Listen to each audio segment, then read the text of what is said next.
হরে কৃষ্ণা।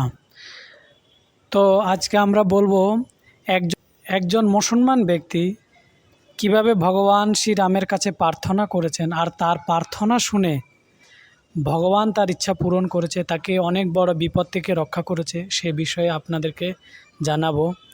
তার আগে একটি প্রসঙ্গ, খুবই মাহাত্ম্যপূর্ণ বিষয় আপনাদেরকে বলছি। দক্ষিণ ভারতের কর্ণাটকে সেখানে কংগ্রেস সরকার হিন্দু মন্দিরের উপর ট্যাক্স বসিয়েছে।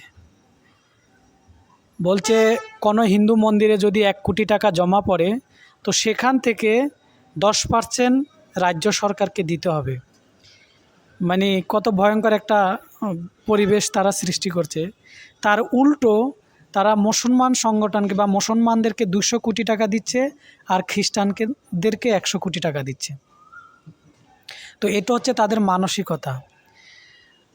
এর আগেও আমরা দেখেছি, প্রায় যেরকম 1990 সালে যখন কাশ্মীরে হিন্দুদেরকে মারা হচ্ছিল, হত্যা করা হচ্ছিল, তখন সে সময়ও কংগ্রেস সরকার ছিল কেন্দ্রেতে।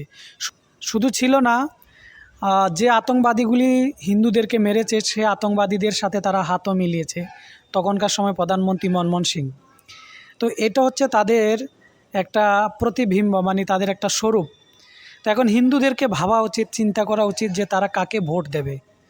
তারা কি সেই যারা হিন্দুদের প্রতি অত্যাচার করে তাদেরকে ভোট দেবে, নাকি যারা রাম রাজ্য স্থাপন করবে, ভগবান শ্রীরামের সেবা করবেন তাদেরকে ভোট দেবে?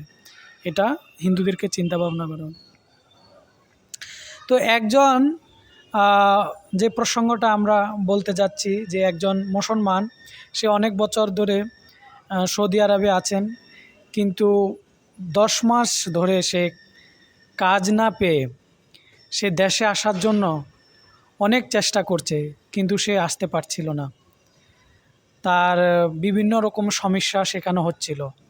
যখন ভগবান শ্রীরামের প্রাণ প্রতিষ্ঠা হয়, সে সময় সে ভগবান শ্রীরামের কাছে প্রার্থনা করে যে, হে ভগবান, আপনি তো আপনার ঘরে এসেছেন, আপনার ইচ্ছা পূরণ হয়েছে, আপনিও আমার ইচ্ছা পূরণ করুন, আমাকে আমার ঘরে যাওয়ার ব্যবস্থা করে দেন। अयोध्या में श्री राम जी को मिल गया घर, इसी तरीके से मेरा भी घर मैं भी घर आ गया। 10 महीने से हम फंसे हुए थे, उम्मीद नहीं थी, है ना।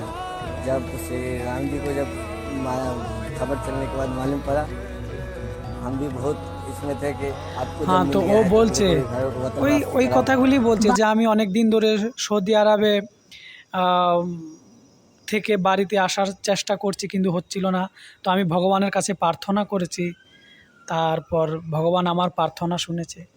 তো আমরাও শাস্ত্রের মাধ্যমে শুনতে পাই যে সরঙ্গ শরণাগতি হইবে যাহার, তাহারও প্রার্থনা শুনে নন্দকুমার।